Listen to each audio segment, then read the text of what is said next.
నమస్కారం, news vision కు స్వాగతం. మదనపల్లి ఫైల్స్ దహనం కేసులో కీలక పరిణామం చోటు చేసుకుంది. ఈ కేసులో ప్రధాన నిందితుడిగా భావిస్తున్న sub collectorate senior assistant Gautam తేజ్ను చాకచక్యంగా పోలీసులు అరెస్ట్ చేశారు. మదనపల్లి ఫైల్స్ దగ్ధం కేసు ఎంతవరకు వచ్చింది? ఘటన జరిగి 6 నెలలు గడుస్తున్నా కేసు మాత్రం నత్తనడకగా సాగుతోంది. అరెస్ట్ అయిన గౌతమ్ తేజ్ గుట్టు విప్పేనా? తెర వెనుక సూత్రధారులు బయటకు వస్తారా? అదే జరిగితే వైసీపీ కీలక నేతల మెడకు ఉచ్చు బిగుసుకోవడం ఖాయమా? అవుననే సమాధానాలు వస్తున్నాయి. బంగారుపాలెం సమీపంలో గౌతమ్ని అదుపులోకి తీసుకున్నారు సిఐడి అధికారులు. ఆ వ్యవహారం బయటకు పొక్కకుండా జాగ్రత్తగా చర్యలు తీసుకున్నారు. అనంతరం నిందితుణ్ణి కోర్టు ముందు హాజరుపరిచారు. అతడికి జనవరి 10 వరకు రిమాండ్ విధిస్తూ ఆదేశాలు జారీ చేశారు న్యాయమూర్తి. ఆ తర్వాత చిత్తూరు జైలుకు నిందితుణ్ణి తరలించారు. గౌతమ్ తేజ్ను కస్టడీకి తీసుకోవాలని భావిస్తోంది సిఐడి. దీనికి సంబంధించి డీటెయిల్స్ రెడీ చేస్తున్నారు అధికారులు. గౌతమ్ నోరు విప్పితే ఈ కేసు ఓ కొలిక్కి రావచ్చని అధికారులు అంచనా వేస్తున్నారు. రేపో మాపో కస్టడీ పిటిషన్ను వేయాలని ఆలోచన చేస్తున్నారు. నిందితుడు గౌతమ్ తేజ్ ఇంకాస్త లోతుల్లోకి వెళ్తే కారుణ్య నియామకం కింద ఉద్యోగం సంపాదించాడు. తొలుత చిత్తూరు కలెక్టరేట్లో పనిచేశాడు. ఈ క్రమంలో అనేక ఆరోపణలు రావడంతో పలమనేరుకు బదిలీ చేశారు. ఆ తర్వాత మదనపల్లె సబ్ కలెక్టర్ కార్యాలయానికి బదిలీపై వచ్చాడు. 2 ఏళ్లుగా అక్కడే పనిచేస్తున్నాడు. మదనపల్లి సబ్ కలెక్టర్ ఆఫీసులో పత్రాలు దహనం వెనుక కీలకంగా మారాడు గౌతమ్ తేజ్. ఎందుకంటే ఘటన జరగడానికి ముందు 7 లీటర్లు ఇంజిన్ ఆయిల్ను బీరువాలో భద్రపరిచాడు. మంటలకు ఇంజిన్ ఆయిల్ తోడయింది. దీంతో పెద్ద ఎత్తున మంటలు వ్యాపించాయి. ఆఫీసులో గౌతమ్ సీటు పక్కనే అల్మారాలో 1,50,000కు పైగా నగదు పోలీసులు సీజ్ చేశారు. అక్రమ వసూళ్లకు పాల్పడినట్లు అధికారుల విచారణలో తేలింది. ఈ పరిణామాల నేపథ్యంలో పై స్థాయి అధికారులు ఆయనపై సస్పెన్షన్ వేటు వేశారు. ఇన్నాళ్లు పోలీసుల కళ్లు కప్పి తప్పించుకుని తిరిగాడు. ప్రస్తుతం చిత్తూరు జైల్లో ఉన్నాడు. పత్రాల దహనం కేసులో చిత్తూరు జిల్లాకు చెందిన మాజీ మంత్రి అనుచరుల పాత్రపై సిఐడి తీగలాగితే డొంకంతా కదులుతోంది. మొత్తం 8 మందిపై కేసులు నమోదు చేసి దర్యాప్తు చేపట్టారు. వారిలో Madanapalle municipal vice chairman Chalapathi, Gautam Tej, పాత ఆర్డీఓ మురళి, పెద్దిరెడ్డి రామచంద్రారెడ్డి, వ్యక్తిగత కార్యదర్శి తుకారాంతో పాటు మరో 4 వైసీపీ నేతలున్నారు. వీరి ఇల్లు, ఆఫీసుల్లో సోదాలు చేసిన అధికారులకు పలు దస్త్రాలు లభించాయి. వాటి ఆధారంగా గౌతమ్ను విచారించే అవకాశం ఉంది. లా అండ్ ఆర్డర్ను చేతిలో తీసుకొని ఇష్టానుసారంగా ప్రవర్తిస్తే ఉపేక్షించబోయేది లేదని తిరుపతి డీఎస్పీ వెంకటనారాయణ తెలిపారు. తిరుపతి ఇందిరా ప్రియదర్శిని కూరగాయల మార్కెట్లో కలికిరికి చెందిన ఆజమతుల్లా టమాటా వ్యాపారం చేసుకుంటూ ఉంటాడు. ఆజమతుల్లాకు మార్కెట్లో వ్యాపారం చేసుకుంటున్న రుద్రకు మధ్య ఆర్థిక లావాదేవీల కారణంగా గొడవ మొదలవడంతో హత్య జరిగిందంటూ డీఎస్పీ తెలిపారు. సంఘటనా స్థలానికి చేరుకున్న ఈస్ట్ పోలీసులు హత్య జరిగిన ప్రదేశాన్ని క్షుణ్ణంగా పరిశీలించి కేసు నమోదు చేసి నిందితులను అదుపులోకి తీసుకునేందుకు ప్రత్యేక బృందాలను ఏర్పాటు చేయడం జరిగిందని పేర్కొన్నారు. పవిత్ర పుణ్యక్షేత్రంలో అలజడి సృష్టించే అసాంఘిక శక్తులపై ప్రత్యేక దృష్టి వహించడం జరిగిందని అన్నారు. లా అండ్ ఆర్డర్కు వ్యతిరేకంగా ప్రవర్తిస్తే తిరుపతి అర్బన్ జిల్లా పోలీస్ శాఖ సహించబోయేది లేదని కఠినంగా వ్యవహరించడం జరుగుతుందంటూ మీడియాకు తెలిపారు. తిరుపతిలో ఇలాంటి లా అండ్ ఆర్డర్ అంటే ముద్దాయిలు అది ఏ విధంగా జరిగిందనేది లా అండ్ ఆర్డర్ ఎట్టి పరిస్థితుల్లో టాలరేట్ చేయడం ఎవరైనా కానీ చేతుల్లోకి తీసుకుంటే ఆ ముద్దాయిని కఠినంగా హ్యాండిల్ చేస్తాం. ఎవరికైనా ప్రజలకు సమయాన్ని పాటించాలని చేస్తున్నాం. ఇందులో రకరకాలుగా ఎవరన్నా విద్వేషాలు రెచ్చగొట్టచ్చు. అలాంటి ఏమీ తీసుకోకుండా పోలీసులు ఖచ్చితంగా ఫిర్యాదు వైపు ఉంటాము. అది ఖచ్చితంగా ముద్దాయిని అరెస్ట్ చేసి త్వరలోనే రిమాండ్కి పంపుతామని తెలియజేసుకుంటున్నాం. సరెండర్ ఎవరు కాలేదు ఇప్పటివరకు అయితే. అది ఎవరన్నా అది ఇలాంటి రూమర్లు దయవుంచి ప్రజలు కానీ మీడియా ప్రతినిధులు కానీ నమ్మద్దండి. అది సరెండర్ అయితే మేమే చెప్తాము కదా. అది సరెండర్ అయితే ఇప్పటివరకు ఏం కాలేదు. మేము స్పెషల్ టీంలో అయితే ఏమన్నా ఖచ్చితంగా అతన్ని అదుపులో పట్టుకుంటాం. తప్పకుండా మన నోటీస్కి అయితే మీరు ఉన్నట్లు జనరల్గా రూమర్స్ స్ప్రెడ్ అవుతున్నాయి కానీ మనకి ఇంతవరకు అయితే రికార్డెడ్గా ఎలాంటి ఫిర్యాదు రాలేదు. ఇప్పుడు దీని మీద సపరేట్గా సర్వేలెన్స్ పెట్టి ఇలాంటి ఏదైనా పెట్టి ఉన్నాయని మనం డిస్క్రీట్ ఎంక్వైరీస్ ద్వారా ఉంటే దాన్ని కౌన్సిలింగ్ ద్వారా చేసే దగ్గరికి ఆ గ్రూపులు లేకుండా చేయడానికి ప్రయత్నం చేస్తాం. ఇలాంటివి జరగకుండా కానీ ఫ్యూచర్లో తప్పకుండా ప్రత్యేకంగా పోలీస్ డిపార్ట్మెంట్ తరఫున చర్యలు తీసుకుంటాం. మార్కెట్లో రౌడీ షీటర్ అనే మార్కెటే కాదు, ఎంటైర్ తిరుపతి నగరంలో ఉన్న రౌడీ షీటర్లకు లాస్ట్ 10 days బ్యాక్ కానీ కౌన్సిలింగ్ చేయడం జరిగింది ప్రత్యేకంగా. అట్లాంటి వాళ్ళను కఠినంగా తీసుకుంటాం. రెగ్యులర్గా వాళ్ళ ఎన్టీఆర్ భరోసా పెన్షన్ల పంపిణీ కార్యక్రమాన్ని తిరుపతి ఎమ్మెల్యే ఆరణి శ్రీనివాసులు విచ్చేసి పంపిణీ చేశారు. తిరుపతి ఐఎస్ మహల్ రోడ్లోని 31వ డివిజన్ సచివాలయంలో ఆ డివిజన్ ప్రజలకు ఎన్టీఆర్ భరోసా పెన్షన్ల పంపిణీ కార్యక్రమాన్ని చేపట్టారు. ఈ సందర్భంగా తెలుగుదేశం పార్టీ తిరుపతి నియోజకవర్గ ఇన్ఛార్జ్ సుగుణమ్మ, ఎమ్మెల్యే ఆరణి శ్రీనివాసులు మీడియాతో మాట్లాడుతూ, ఆంధ్రప్రదేశ్ రాష్ట్రంలో ఎన్నికలకు ముందు కూటమి ప్రభుత్వం ఏదైతే హామీ ఇచ్చిందో ఇచ్చిన మాట ప్రకారం ప్రతి నెల 1వ తేదీన పెన్షన్లు అందజేసే కార్యక్రమాన్ని చేపట్టడం జరిగిందని, అర్హులైన ప్రతి ఒక్కరికి పెన్షన్లు పంపిణీ చేసేందుకు కృషి చేస్తున్నామని తెలిపారు. జగన్ ప్రభుత్వం పెన్షన్దారులకు ఇచ్చింది తక్కువ, పబ్లిసిటీకి పెట్టిన ఖర్చు ఎక్కువని అన్నారు. గత ప్రభుత్వం 3,000 ఇస్తామని చెప్పి మాట తప్పిన ఘనత వైసీపీ ప్రభుత్వందని తెలిపారు. ఇచ్చిన మాట ప్రకారం అర్హులైన లబ్ధిదారులకు 4,000 రూపాయలు ఇచ్చిన ఘనత రాష్ట్ర ముఖ్యమంత్రి నారా చంద్రబాబు నాయుడు, ఉప ముఖ్యమంత్రి పవన్ కళ్యాణ్ కూటమి ప్రభుత్వంకి దక్కిందని అన్నారు. వ్యాప్తంగా జరుగుతూ ఉంది. అందులో భాగంగా తిరుపతిలో కూడా అందరు ఎన్డీఏ కూటమి నాయకులు అందరూ కూడా కలిసి ఈరోజు మేము కూడా ఈ పెన్షన్ కార్యక్రమంలో భాగంలో కూడా భాగస్వాములు అయినామనేసి కూడా తెలియజేసుకుంటూ అది మరొకసారి కూటమి ప్రభుత్వం తీసుకున్నటువంటి నిర్ణయం ఈ రోజునే చాలామందికి అందరికి కూడా పెన్షన్ ఇవ్వడం జరుగుతుంది. మరి అదేవిధంగా చెప్పినట్టు చేస్తూ పథకాలన్నీ కూడా ప్రజలకు అందిస్తూ ఈరోజు తిరుపతి నగరంలో దాదాపు 8 కొత్త పెన్షన్లు కూడా ఇవ్వడం జరిగింది. ఎవరైతే భర్తను కోల్పోయి వాళ్ళ భర్త పెన్షన్ తీసుకునే విధంగా కూడా ఈరోజు తిరుపతి నగరంలో కొత్త పెన్షన్ కూడా 8 ఇవ్వడం జరిగింది. ఇదంతా కూడా మరి ఈరోజు ప్రజలు హర్షాతిరేకం వ్యక్తం చేస్తూ కూడా చాలా సంతోషంగా ఉన్నారు. ఈ ప్రభుత్వం అందరికీ కూడా నూతన సంవత్సర శుభాకాంక్షలు. నగరంలోని ఆటో నగర్కి పక్కన ఉన్న ఇండస్ట్రియల్ ఏరియాను పరిశుభ్రంగా ఉంచుకోవాలని దుకాణదారులను నగరపాలక సంస్థ కమిషనర్ ఎన్ మౌర్య ఆదేశించారు. మంగళవారం ఉదయం ఆటోనగర్ ఇండస్ట్రియల్ ఏరియా, జీవకోణ ప్రాంతాల్లో పారిశుద్ధ పనులు, రోడ్లపై గుంతలు పూడ్చే విధానాన్ని ఆరోగ్య శాఖ, ఇంజనీరింగ్ అధికారులతో కలిసి పరిశీలించారు. ఆటోనగర్ ఇండస్ట్రియల్ ఏరియాలో రోడ్లపై పక్కన ఎక్కడ పడితే అక్కడ వ్యర్థాలు పడేయడం పట్ల ఆగ్రహం వ్యక్తం చేశారు. ఏపీఐఐసి వారికి నోటీసులు జారీ చేయాలని అధికారులను ఆదేశించారు. అలాగే వారి దుకాణాల పరిసరాలను శుభ్రంగా ఉంచుకునేలా అవగాహన కల్పించాలని అధికారులకు చెప్పారు. కమిషనర్ వెంట corporator Anna Anitha, superintendent engineer Shyam Sundar, municipal engineer Gomathi, DE Ramana, health officer doctor Yuva Anvesh, ACP Balaji, surveyor Koteswararao, sanitary supervisor Sumathi తదితరులు ఉన్నారు. కానీ అది ఒక ఇండస్ట్రియల్ ఏరియా, ఐలా కింద వస్తుంది, ఏపీఐసి కింద వస్తుంది కాబట్టి కార్పొరేషన్ కింద రాదు. మనం చెత్త తీయడం కానీ, అక్కడ క్లీన్ చేయడం కానీ, ఈ డ్రైన్స్ కానీ ఇవన్నీ కూడా ఏమి టేకప్ చేయడం అన్నీ కూడా ఏపీఐసి కింద వస్తుంది. అదొక ఇండస్ట్రియల్ ఏరియా, వాళ్ళు టేకప్ చేయాల్సి ఉంటుంది. లేదా యూజర్ ఛార్జెస్ అనేది పే చేస్తే మనం టేకప్ చేస్తాము. సో అక్కడ వాళ్ళకు కూడా నోటీస్ ఇచ్చాము, ఇంకొక నోటీస్ కూడా పెడతాము. అది హెల్త్ కన్సర్న్ ఉంటుంది, ఎందుకంటే అక్కడ ఆ బురద, చెత్త అంతా అట్లాగే ఉండి అది క్లీన్ చేయకుండా అంటే ఒక నోటీస్ పెడతాము. ఈ నెక్స్ట్ వీక్ ఒక మీటింగ్ కూడా ఏపీఐసి అక్కడ ఉన్న ప్రెసిడెంట్, ఆటోనగర్ ప్రెసిడెంట్, కార్పొరేషన్ కూర్చొని ఏమి హౌ వి కెన్ రిజాల్వ్ అనేది చూసి దాని ఒక సొల్యూషన్ అనేది తీసుకొని వస్తాము. తిరుమల తిరుపతి దేవస్థానంలో గత 5 సంవత్సరాలలో వైసీపీ ప్రభుత్వం టీటీడీని తమ సొంత ఎస్టేట్గా మార్చుకొని స్వామివారి ఖజానాను కొల్లగొట్టి తమ జోబీల్లో నింపుకుందని, శ్రీవారికి చెందిన ప్రతి పైసాను తిరిగి స్వామివారికి చెందేలా చేస్తానని TTD board member Bhanuprakash Reddy స్పష్టం చేశారు. వీళ్ళు ఈరోజు హ్యాపీగా ఉద్యోగాలు చేసుకుంటుంటే ఏం జరిగింది టీటీడీలో? ఇలాంటి అక్రమాలు ఇంకా 2-3 ఉన్నాయి. ఇప్పుడు నా దగ్గరికి ఒక్కొక్కటి ఇప్పుడు ధైర్యంగా అప్పుడు 5 సంవత్సరాలు ధార్మిక క్షేత్రంలో అన్ని దాపరికాలే. నేను చాలా సందర్భాల్లో చెప్పడం జరిగింది, ధార్మిక క్షేత్రంలో అన్ని దాపరికాలే. ధార్మిక క్షేత్రాన్ని దోపిడీ చేసుకున్నారు, కొందరు దోపిడీ చేసుకున్నారు. మిత్రులారా, ఎందుకు వారి మీద చర్యలు తీసుకోలేదు? ఎందుకు వారిని ఇలా తూతూ మంత్రంగా వదిలేశారు? ఆ రవికుమార్ విషయంలో అయినా కానీ, ఈ విషయంలో అయినా సరే దానికి దీనికి కనెక్షన్ ఉందని చెప్పి నేను భావిస్తున్నా. ఆ రికార్డులు ఏమైనాయి? రవికుమార్కి సంబంధించి ఇప్పుడు ఏదైనా ఒక వ్యక్తి దొరికితే వారిని విచారణ చేస్తే దాని సీసీటీవీ ఫుటేజ్ విచారణ సందర్భంలో ఆయన తప్పు చేశారు కాబట్టి దాన్ని భద్రపరచాల్సిన బాధ్యత ఎవరి మీదనే ఉంటుంది.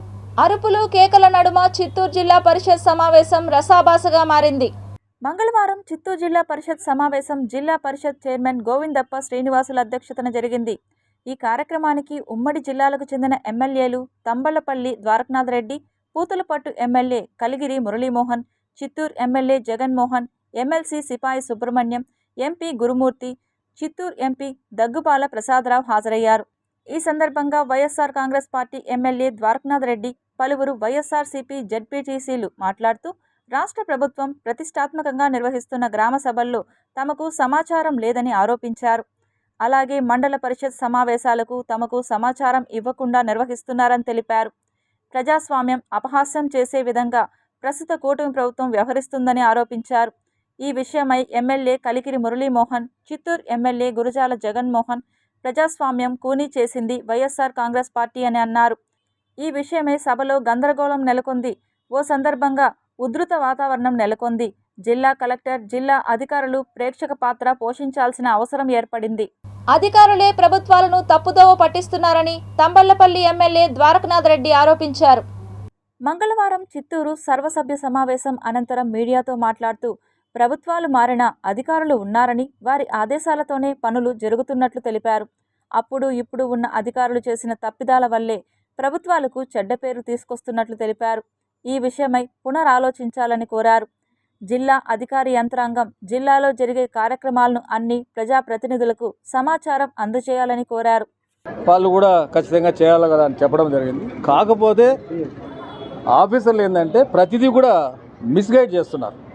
అట్లా ఇప్పుడు ఉన్న ప్రభుత్వాన్ని కానీ గత ప్రభుత్వాన్ని కానీ మిస్గైడ్ చేస్తూ సమాధానం చెప్పడం జరుగుతూ ఉంది.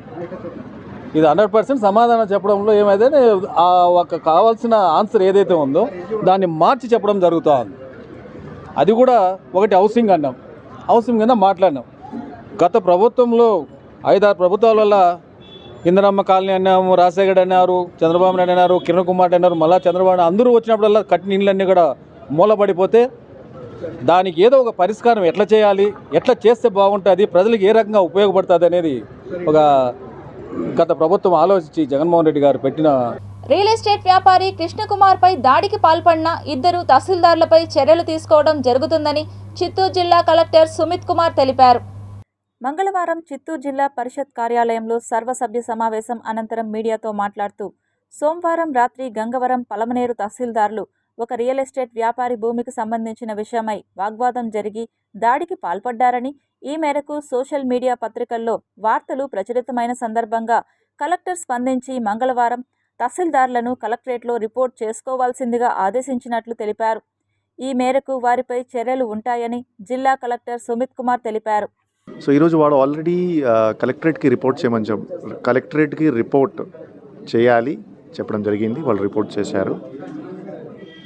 వాళ్ళ ఛార్జెస్ ఆల్రెడీ తీసిస్తున్నాము.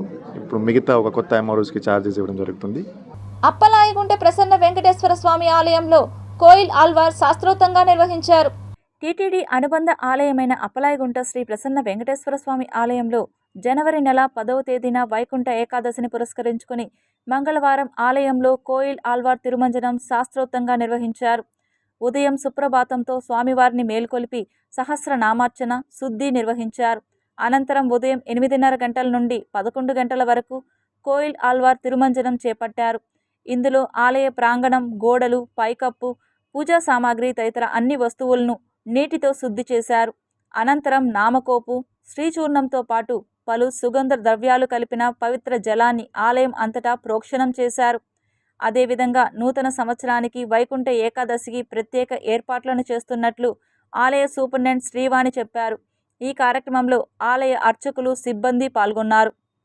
ఈ నెల 10వ తేదీన వైకుంఠ ఏకాదశిని పురస్కరించుకొని భక్తుల సౌకర్యార్థం అప్పలాయగుంట క్షేత్రం నందు భక్తులకు సకల సౌకర్యాలు సమకూర్చుటకు చర్యలు తీసుకున్నాము. ఇందులో భాగంగా వైకుంఠ ఏకాదశిన 3:30కి భక్తులకు సర్వదర్శనం కల్పిస్తున్నాము. వైకుంఠ ద్వారము ఏర్పాటు చేశాము. భక్తులందరూ స్వామిని దర్శించుకున్న తర్వాత నిరంతర అన్నప్రసాదము, ఆ స్వామివారి క్యాలెండర్లు, డైరీలు విక్రయించేటకు చర్యలు తీసుకున్నాము. అదేవిధంగా తిరుపతి చుట్టూ అప్పలాయగుంట పరిసర ప్రాంతాల భక్తుల సౌకర్యార్థం తిరుపతి నుంచి వచ్చు భక్తుల కోసం బస్సు సౌకర్యం కూడా కల్పించాము. తాగునీరు సౌకర్యం కల్పించాము. క్యూ లైన్లు, దీనికి సంబంధించిన చర్యలు అన్నీ తీసుకున్నాము. నిరంతర అన్నప్రసాదం జరుగుటకు చర్యలు తీసుకున్నాము. వైకుంఠ ఏకాదశి రోజున శ్రీవారిని దర్శించి ద్వాదశి రోజున దేవాలయంలో చక్ర స్నానం అనేటువంటి కార్యక్రమం జరుగుతుంది. కావున ఈ వైకుంఠ ఏకాదశి ద్వాదశి రోజున భక్తాదులందరూ కూడా శ్రీవారిని దర్శించి 1 కోటి దేవతలు కోరికలు నెరవేర్చినటువంటి రోజు కాబట్టి సామాన్యమైనటువంటి భక్తాదులందరి యొక్క కోరికలు కూడా తప్పకుండా నెరవేరుతాయని మనకి పెద్దలు చెప్తూ ఉన్నారు. కావున తప్పకుండా భక్తాదులంతా కూడా విచ్చేసి శ్రీవారిని దర్శించి ధరించవలసిందిగా కోరుచున్నాం. 2025 నూతన సంవత్సర వేడుకల్లో ఎలాంటి అవాంఛనీయ సంఘటనలు జరగకుండా ప్రజలందరూ సంతోషంగా జరుపుకోవాలని తిరుచానూరు సిఐ సునీల్ కుమార్ ఆకాంక్షించారు. తిరుచానూరు పోలీస్ పరిధిలో చట్టాన్ని అతిక్రమించిన వారిపైన చట్టపరంగా చర్యలు తీసుకుంటామని తిరుచానూరు సిఐ సునీల్ కుమార్ హెచ్చరించారు. మంగళవారం తిరుచానూరు పోలీస్ స్టేషన్లో విలేకరుల సమావేశాన్ని ఏర్పాటు చేశారు. ఈ సందర్భంగా సిఐ సునీల్ కుమార్ మాట్లాడుతూ ప్రజలందరూ నూతన సంవత్సర వేడుకలను ఆనందోత్సవాల నడుమ జరుపుకోవాలని, డిసెంబర్ 31 రాత్రి 10 గంటల తర్వాత జిల్లా ఎస్పీ ఇచ్చిన ఆదేశాలను అందరూ పాటించి పోలీసు వారికి సహకరించాలని విజ్ఞప్తి చేశారు. అదేవిధంగా రాత్రి 10 గంటల తర్వాత యువకులు మద్యం సేవించి వాహనాలతో పట్టుబడితే కేసులు నమోదు చేస్తామని చెప్పారు.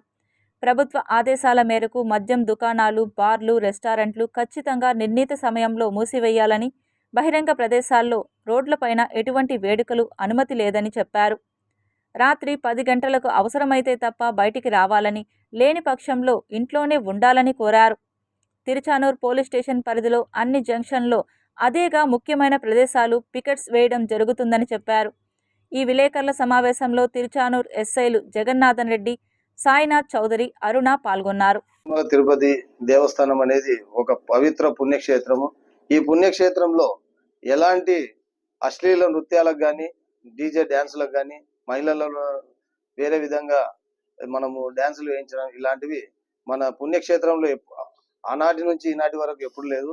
ఇప్పుడు కూడా అలాంటి కార్యక్రమాలు ఎవరైనా పెట్టుకొని మాకు తెలియకుండా దొంగచాటు ఏదైనా చేయాలనుకుంటే వాళ్ళు మా దృష్టికి వస్తే ఇమ్మీడియట్ గా ఖచ్చితంగా పట్టుకొని కేసు కట్టడం జరుగుతుంది.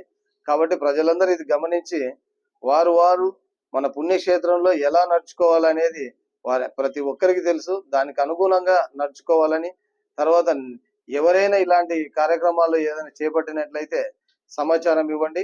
ఇమ్మీడియట్ గా మేము యాక్షన్ తీసుకొని వాళ్ళని కేసు రిజిస్టర్ చేయడం జరుగుతుంది. చట్ట ప్రకారం ఏం చర్య తీసుకోవాలో ఖచ్చితంగా తీసుకొని వారిని చట్టం దృష్టిలో చట్ట ప్రకారమే వాళ్ళని శిక్షించడం జరుగుతుంది. కాబట్టి ప్రతి ఒక్కరు కూడా పోలీసులకు సహకరించి ఈ నూతన సంవత్సరాన్ని ఆనందంతో జరుపుకోవాలని కోరుకుంటున్నాం. పిఎస్ఎల్వి అంటే ఏమిటి? అది ఎలా పనిచేస్తుంది? ప్రతి కొత్త మిషన్ కోసం ఇస్రో కొత్త పిఎస్ఎల్విని నిర్మిస్తుందా? కాకపోతే అంతరిక్షంలోకి వెళ్లిన భాగం తిరిగి వస్తుందా? ఈ ప్రశ్నలన్నిటికీ సమాధానం ఈ కథనంలో తెలుసుకుందాం. ఇస్రో ఏదైనా కొత్త మిషన్ గురించి చర్చించబడినప్పుడు పిఎస్ఎల్వి వార్తల ముఖ్యాంశాల్లోకి వస్తుంది. పిఎస్ఎల్వి అంటే polar satellite launch vehicle.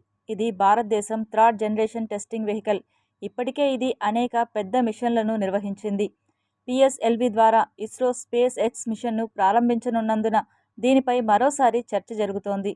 Space X machine ద్వారా అంతరిక్షంలో ప్రయాణించే 2 అంతరిక్ష నౌకలను ఇస్రో అనుసంధానం చేస్తుంది. దీనిని డాకింగ్ అంటారు. ఈ మిషన్ విజయవంతమైతే అలా చేసిన 4వ దేశంగా భారత్ అవతరిస్తుంది. ఇప్పటి వరకు రష్యా, అమెరికా, చైనా మాత్రమే డాకింగ్ వ్యవస్థలో విజయం సాధించాయి. ఈ మిషన్ కింద పిఎస్ఎల్వి నుండి 2 అంతరిక్ష నౌకలను ప్రయోగించనున్నారు. రెండిటి బరువు 220 కిలోలు. ఈ వ్యోమ నౌకలు గంటకు 28,800 కిలోమీటర్ల వేగంతో అంతరిక్షంలో ప్రయాణించనున్నాయి. ఆ తర్వాత ఇస్రో వాటి వేగాన్ని తగ్గించి 2 అంతరిక్ష నౌకలను అనుసంధానం చేస్తుంది. రెండిటి మధ్య విద్యుత్ శక్తి బదిలీ చేస్తారు. దీని తర్వాత 2 అంతరిక్ష నౌకల అన్డాకింగ్ ఉంటుంది. అంటే 2 వ్యోమ నౌకలు విడిపోయి తమ కార్యకలాపాలను ప్రారంభిస్తాయి. PSLV ISRO 3rd generation testing vehicle. ఇది భారతదేశపు మొట్టమొదటి టెస్టింగ్ వెహికల్. ఇందులో లిక్విడ్ స్టేజ్ అంటే లిక్విడ్ రాకెట్ ఇంజన్ ఇందులో ఉపయోగించబడింది. ఇందులో 4 దశలు ఉంటాయి. మొదటి దశ పిఎస్ఎల్వి మొదటి దశలో ఘన రాకెట్ మోటార్ ఉంటుంది.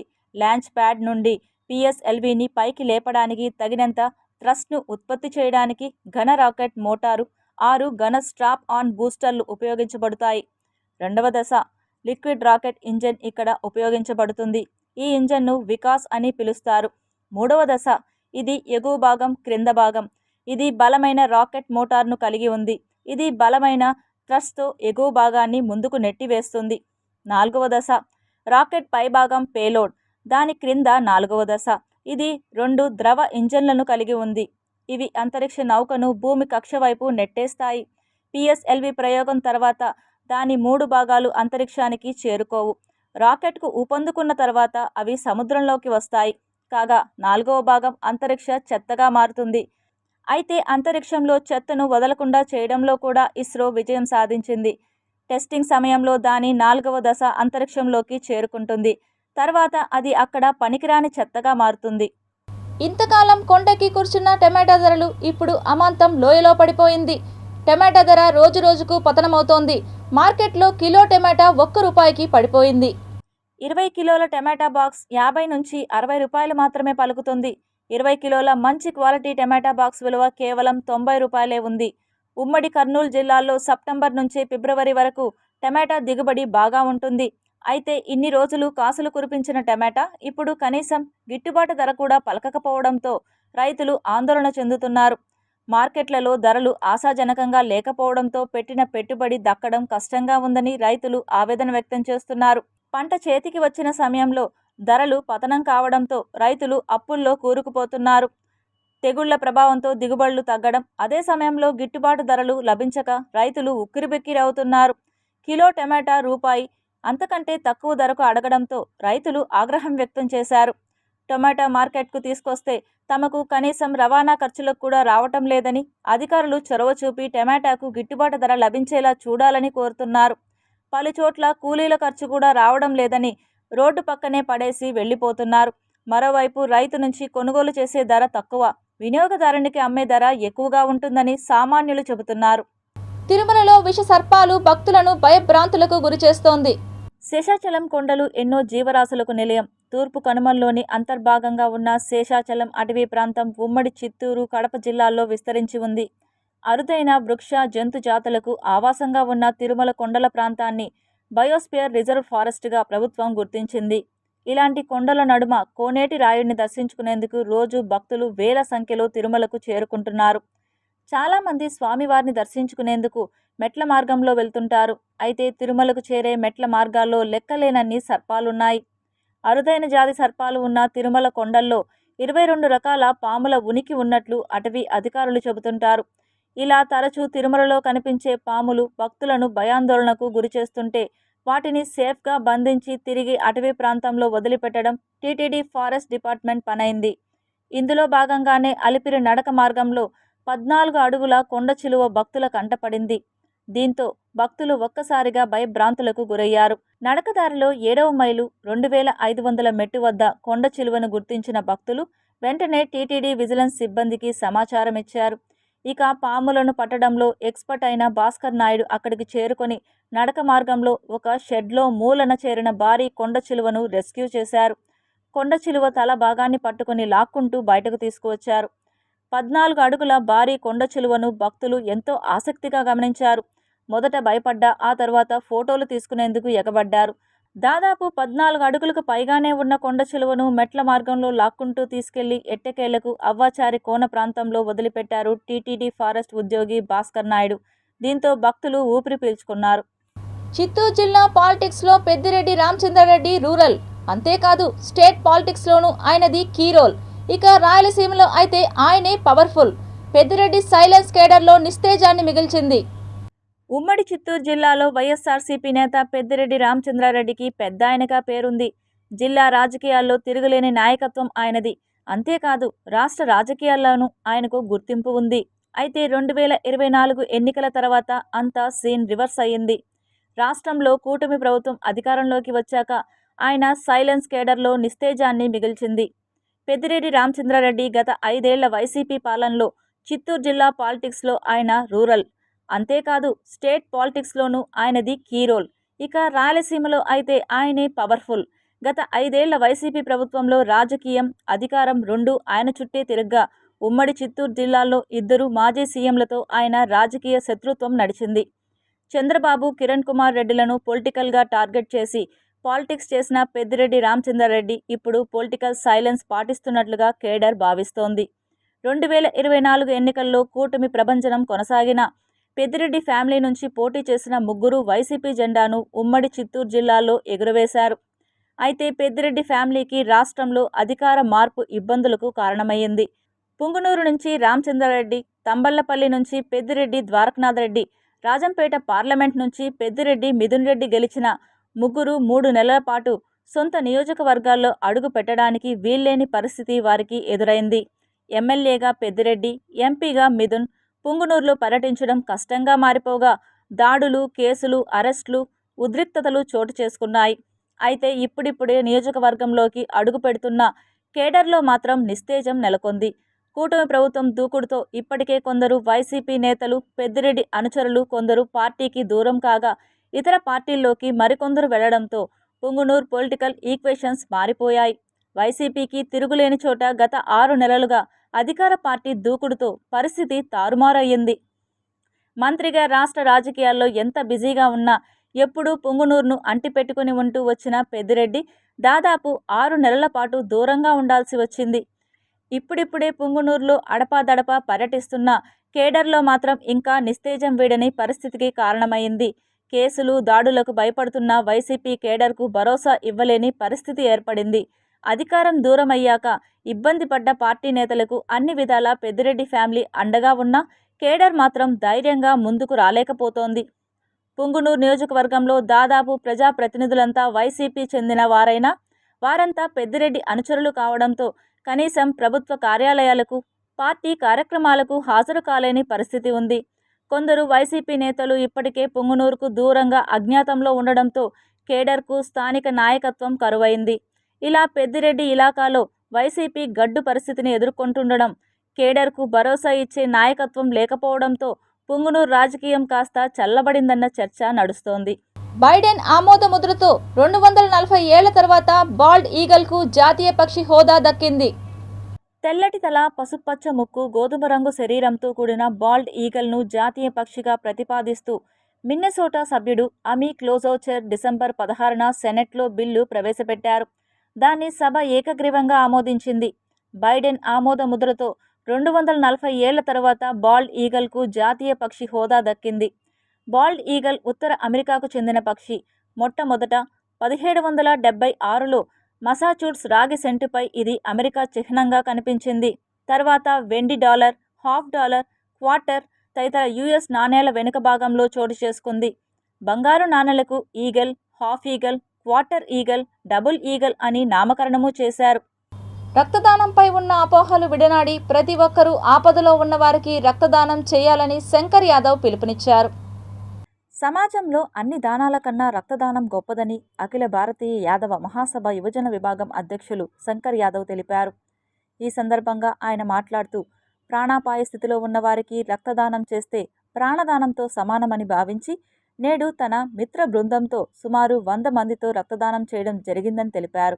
ఈరోజు నా తోటి మిత్రులు, నా స్నేహితులు, నా సహచరులు అందరూ కలిసి ఒక నిర్ణయం తీసుకొని హెడ్స్ ద్వారా ఈరోజు రక్తదానం చేస్తున్నాం. సుమారు ఒక 100 మంది పైగా మేము రక్తదానం చేసి ప్రాణదాతలు అవ్వాలని కోరుకున్నాము.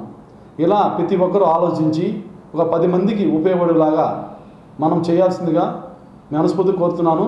మన గవర్నమెంట్ హాస్పిటల్, రోయా హాస్పిటల్ ద్వారా మేము ఈరోజు రక్తదానం చేస్తున్నాము. Tirupati bullion gold jewellery and silver merchants association సమాచారం మేరకు తిరుపతి లోకల్ బులియన్ మార్కెట్లో బంగారం, వెండి ధరలు ఇలా ఉంటాయి. 24 క్యారెట్ల బంగారం 10 గ్రాముల ధర 78,590 రూపాయలు. 22 క్యారెట్ల బంగారం 1 గ్రాము ధర 7,132 రూపాయలు.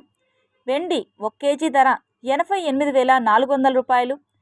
రీటైల్ వెండి 1 గ్రాము ధర 91 రూపాయల 40 పైసలుగా ఉంటుంది. ఈ వార్తలు ఇంతటితో సమాప్తం. సమగ్ర సమాచారంతో నెక్స్ట్ విషయంలో మళ్ళీ కలుద్దాం. అంతవరకు సెలవు. నమస్కారం.